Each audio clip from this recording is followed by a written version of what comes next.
took an oath to uphold the Constitution. I am as American as everyone else is.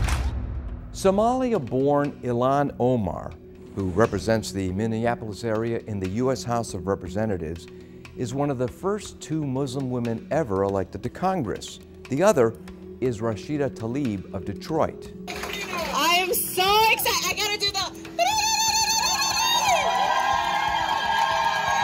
You can't take the Palestinian out of me.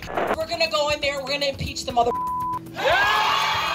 Regarding Rashida Tlaib's political activism, there's a pretty good record of it that can be found on YouTube of her uncivil, almost violent behavior. She is very outspoken, she is raw, she cusses in such a way that is unbecoming to a congressperson in the United States.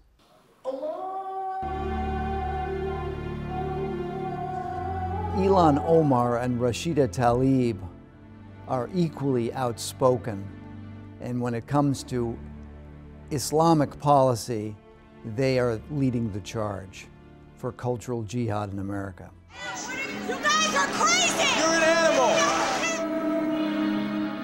It's interesting, in a country that is ruled by Sharia law, the behavior of someone like Rashida Tlaib would be greatly constrained.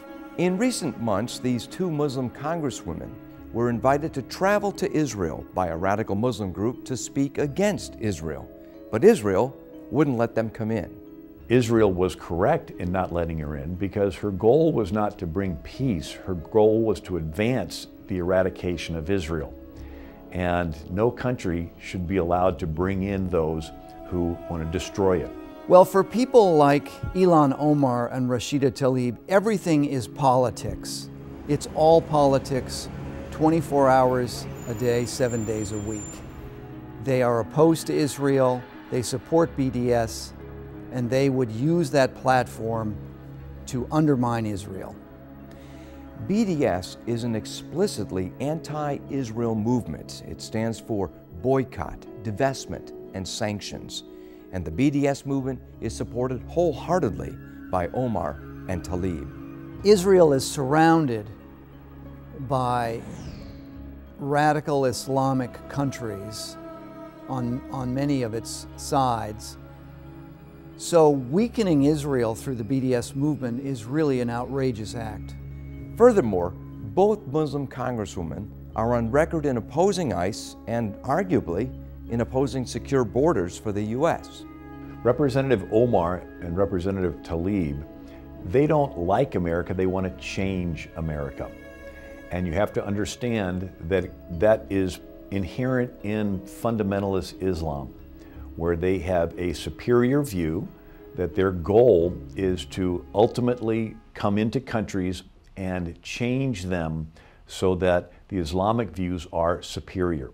CARE was founded after 9/11 because they recognized that some people did something.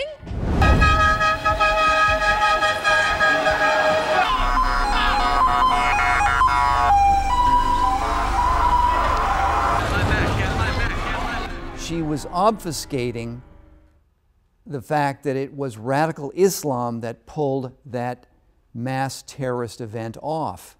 On that day, 19 Islamic terrorists, members of Al-Qaeda, killed over 3,000 people and caused billions in dollars of economic damage. Is that clear? In the early days, Islam spread by the sword.